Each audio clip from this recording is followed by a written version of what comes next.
A reading from the Holy Gospel according to Luke.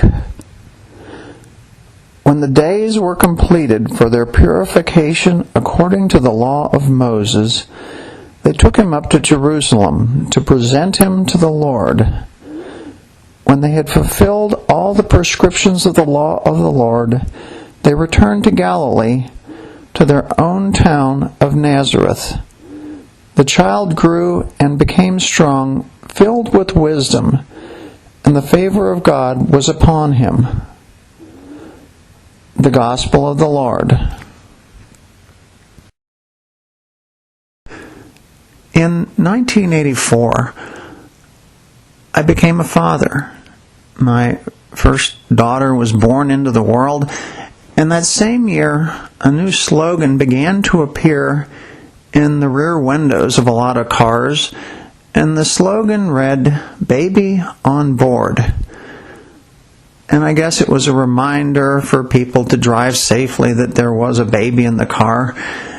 Now, I don't remember ever putting that in any car that I owned, but years later, I read about a time and a place that was a very fitting slogan for. And the time was in the fall of 1953, at the end of the Korean War, and the place was aboard a ship that was named the USS Point Cruz. Now, the story takes place in the city of Incheon, which is a large city on the west coast of South Korea. And during the Korean War, it was the site of a U.S. Army base. And so, one night in July of 1953, when the fighting was coming to an end, a corpsman was out patrolling on the base, and he thought he heard a noise in the region of a garbage dump. And he went to investigate, and there among the rubble he found a little baby boy.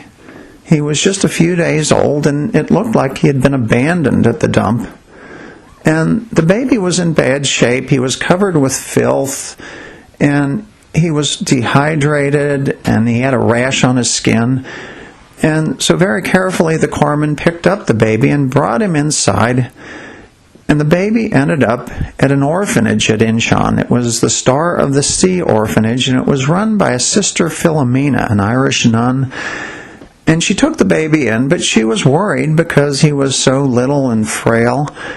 And she saw something else, that most of his features were those of a Korean baby, but he had blue eyes. And Sister was worried that even if he survived, he would be an outcast. And some of the nurses at the orphanage might even refuse to take care of him. And so Sister sent a message to a friend of hers who was Father Edward O'Reilly. He was a chaplain aboard a ship that was docked at Incheon. The ship was named the USS Point Cruz.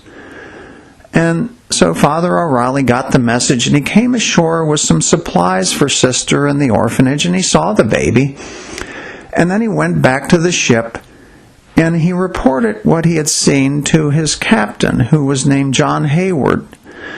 And so Captain Hayward listened to Father O'Reilly, and he thought some more. And finally, he told the priest, "Go back to the orphanage and bring that baby back to the ship." And so Father O'Reilly went off, and then the captain thought about the crew of the Point Cruz. It was a large ship. It was a carrier escort, and there were about 1,000 crewmen aboard, and they were having a tough time.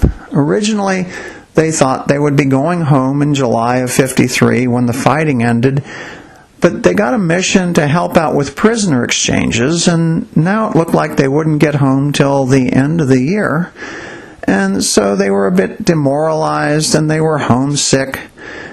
And so Captain Hayward got on the loudspeaker, and he announced about this little baby who was going to be coming onto the ship. And it was like a light switch was turned on. All of a sudden, the crew was excited, and they were very eager to have the baby come. And right away, they began to prepare for him. And so they built a little crib and put it in the sick bay, and they cut up sheets to make diapers for the baby. And they fashioned little homemade toys and rattles for the baby to play with. And they even took a bomb cart and they put a liner inside of it and made it into a little stroller. And then when Father O'Reilly returned to the ship holding that little bundle, they were all along the railing of the ship waving and welcoming that little baby. And he was brought aboard the ship and he went to the sick bay. And the baby had been given a name, Baby George. He was named after one of the corpsmen who had found him. And so there was a group of crewmen who were fathers themselves who got the task of taking care of the baby. But every morning it seemed that more and more of the whole crew was down at the sick bay, wanting to check on baby George, wanting to see him and know how he was doing. And so when the baby gained a little weight and got a little stronger, the captain instructed that each morning he would be put in that little bomb cart stroller and brought up to the hangar deck, and there the whole crew could see him and take turns holding him and playing with him. And it seemed like the whole crew was captivated by that innocent little face and those tiny blue eyes. And baby George seemed to like all the attention he was getting. He grew stronger and his rash cleared up, and pretty soon he was a normal, healthy, happy baby, except he was living aboard a ship with 1,000 men. And he ended up staying on the Point cruise for about 3 months, and the word about him spread, and there was a doctor aboard another ship at Incheon. His name was Hugh Keenan, and he was interested in baby George because his wife couldn't have children, so he wanted to adopt the baby. And so Captain Hayward and Father O'Reilly worked to get a visa and a passport so this little baby could come to the United States. And by early December, everything was ready, and so with the crew waving and cheering, Father O'Reilly carried that little baby off of the Point cruise and onto a transport ship, and together they made the voyage to his new home in America. And the baby grew up in Spokane, Washington, and he was adopted by Dr. Keenan and his wife, and he was named Daniel Edward Keenan. He got his middle name from Father O'Reilly. And when the boy was 7 years old, his father told him the story about how once in a faraway place, years before, a little newborn baby boy had come into the lives of 1,000 lonely, homesick sailors, and about how they had prepared for that baby, and then they welcomed him aboard their ship, and about all the joy that that baby brought to them. And the boy thought, well, he's telling me a fairy tale. But then Dr. Keenan told his son, Danny, you were that baby. And so from then on, Danny thought about all of the men who had taken care of him when he was so little and so frail. And as they were raising their families back home, the shipmates of the Point cruise thought about him. And finally, in 1993, 40 years after they had separated, the crew of the USS Point cruise arranged a reunion, and they sent out a special invitation to the man who they had once called Baby George. And so when Danny finally got to meet the men face to face, he was overjoyed. But he saw how much that they must have changed. That these young sailors were now older men. Their hair was gray and they walked a little bit slowly. And the men saw how much that baby had changed. He was now grown. He was married. He had 2 children of his own. But maybe he hadn't changed that much. There was one old veteran who looked at Danny from across the room at the reunion, and he whispered to a buddy, "I still see a baby. He hasn't changed a bit." And today we celebrate the Feast of the Holy Family, and in our gospel today and really throughout the whole Christmas season, we hear about the baby Jesus. And like the crew of the Point Cruise, we have prepared for the arrival of the newborn child. And like them, we are filled with joy at his coming. And of course, like baby George and like any baby, Christ didn't remain an infant for long. The Gospel of Luke tells us that the child grew in age and wisdom.